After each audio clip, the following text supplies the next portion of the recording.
All right, guys, welcome back to another video with Derek Okahashi and Core Team Hawaii.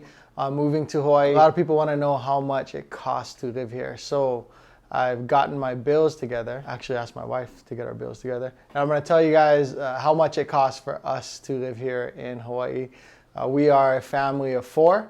So it's my wife and I and two boys, 4 and 8 years old. We live in a house that's about 1,000 square foot, so not too big. I drive a 2016 Honda van and a Subaru Outback, which you don't need here. You don't really need the all-wheel drive. In terms of like our dietary choices, we shop at the commissary for groceries. So we get like our certain things from Costco, our other things from the commissary, and then occasionally we go to Down to Earth or Whole Foods. We're Down to Earth because not a Whole Foods around here, which is like our local Whole Foods. In terms of school, my kids go to public school, and I have one kid that's still in preschool, but we'll be out of it soon. Travel, I have family on the mainland. I have to go see my dad. I have to go see my dad at least once a year, preferably twice. And that's just expensive with 4 people flying. Anyways, let me pull up these bills here. Our mortgage. So our mortgage is a little over $3,100 a month. This is an easy calculation. For rent, it's gonna vary, you know, area to area. Most townhomes are gonna be between $2,500 and $3,500 a month in rent, I would think. Condos can vary from the cheapest studio to like a luxury condo. So that really just depends on location and style. If you're borrowing money, it's about today's interest rates, maybe $480. We could just say $500 for every $100,000 that you're borrowing. Borrow $500,000, that's $2,500 in mortgage. Principal, interest, taxes, insurance. That's not including the HOA fee.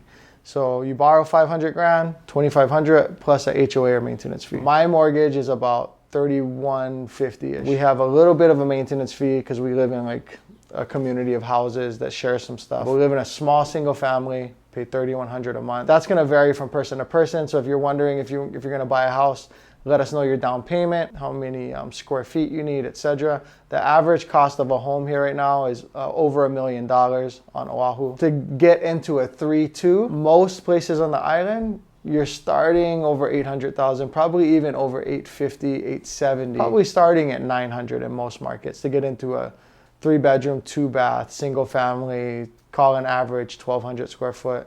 You're starting at 900 in most places. Maybe starting a little higher in certain communities on the east side, East Honolulu, etc. But then you're also getting an older house at the starting point.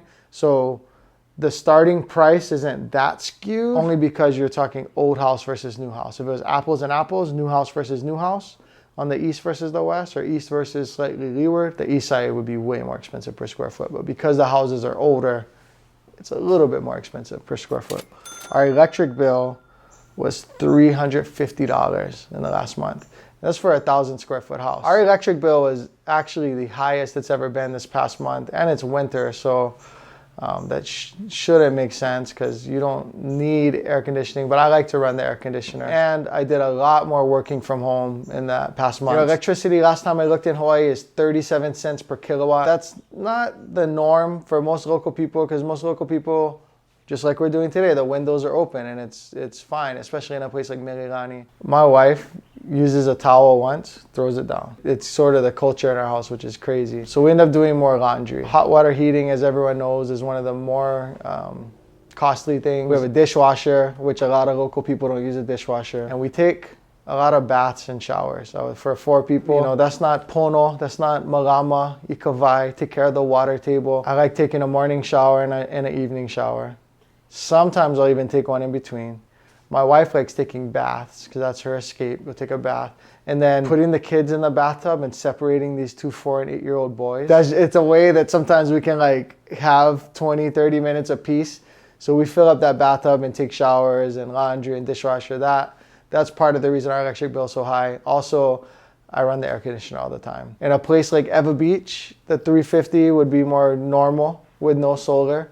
I think that most local people here in Mililani, their bill is probably more like $200 or so. So neighbor driving to town, added in a Tesla, $150 to $200 a month, their electric bill went up.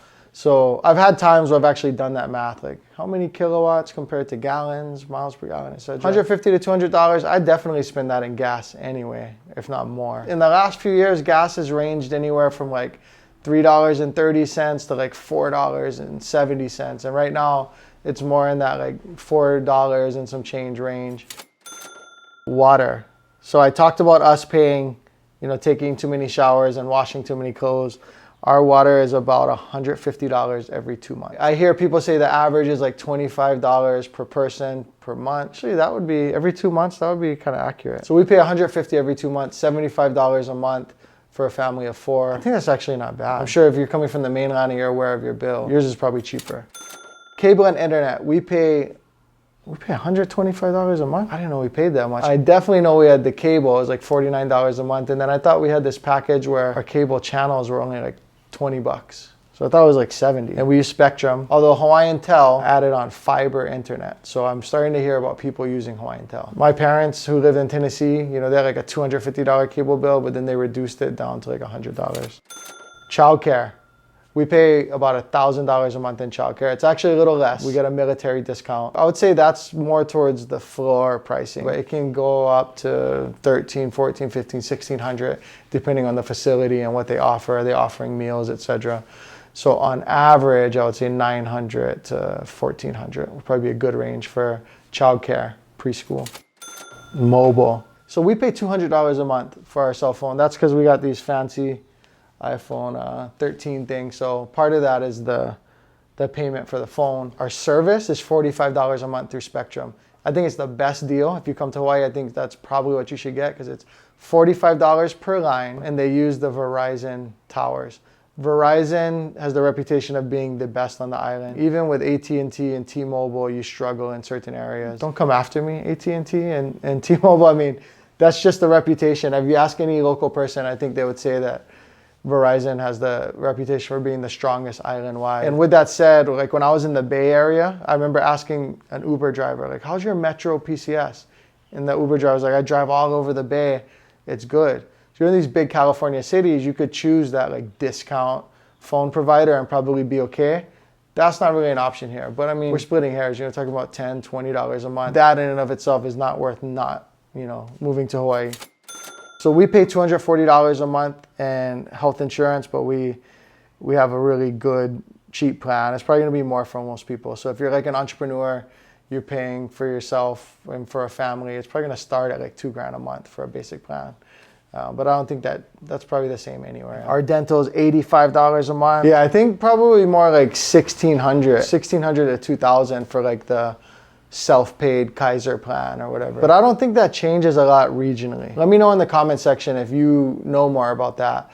I don't think health insurance is going to change much between Hawaii and the mainland. One thing different though is it's not required in every state on the mainland that your employer provide health insurance. Here, it's something along the lines of if you work over 20 hours or more per week for 6 consecutive weeks or within blank amount of weeks, within a blank amount of time, they have to offer you health insurance. So for example, my friend used to work at the mall when we were kids and he worked at Hollister, I think. All of the high school kids worked 19 hours a week, strict. Can't go over because they didn't want to offer health insurance. When I started adulting in my 20s and they're like, what about health insurance? I was like, what do you mean? Like, people have to give you health insurance. But in the military, people were like, oh, we get health insurance. We get free medical and our family gets medical. And I was like, everyone gets medical. Even if you have to pay, your employer offers it. People from the mainland would be like, no, not always. Medical is not always offered. It's law in Hawaii that they offer it if you're full-time. I don't know what the copay rate is or at what point your employer has to contribute. Property taxes in Hawaii are the lowest in the country. I think Alabama is second. In Alabama, you're gonna pay way less because your property is way less. You have a very, very, very nice home for $400,000 or whatnot. And the home prices here are probably 4 times. But percentage-wise, we have the lowest property tax in the country. So if you're comparing California, New York, New Jersey, etc., places like that where housing prices are high and property tax is high, or maybe even comparing like Texas or something, places that don't have a state income tax, and so they rely on property tax to make the money, for the schools and roads, etc. Hawaii just has a lower property tax rate. For me, I'll never buy a home in California unless a really well-performing Airbnb, short-term rental, something where I'm looking at as a business and it's cash flowing really well, because there is no way I will pay 1.3% in property taxes each month. Like $1 million house, paying $1,300 a month in some places in California, just in property tax. No way. Cost of living advantages for veterans and retirees. This video will be evergreen, so this may not be true by the time you're watching it. This is not tax advice, not financial advice. Please consult your professionals and or give us a call before you make decisions. 100% disabled service-connected veterans do not pay property taxes currently in Hawaii. Also, pensions are not taxed in Hawaii. So if you have a state pension, a government pension, etc., your pension money when it's withdrawn is not taxed by the state of Hawaii. Again, these things could change. Retirement, pulling from your 401k, etc., those things are taxed. Those, whether it's a Roth or traditional, all the same rules apply. That's a federal rule, but pensions are not taxed. If I lived in the middle of Oklahoma, I'd have to be vacationing all the time, and I'd have to own a boat. I just have to do stuff to keep me entertained.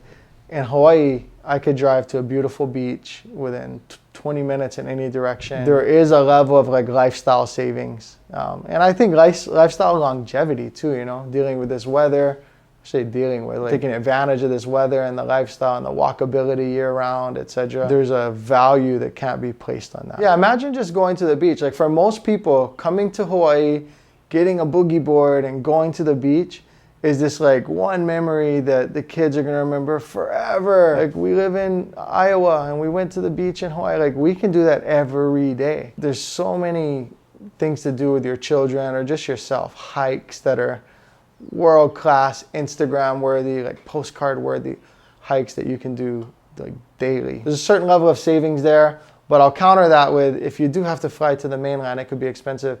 I just flew my family to Tennessee for Christmas to see my dad. Our plane tickets for the 4 of us was somewhere around $4,000. We're flying at peak season, but we have kids. Their availability with school, it is what it is. We want to go to Tennessee again and go to Disney World.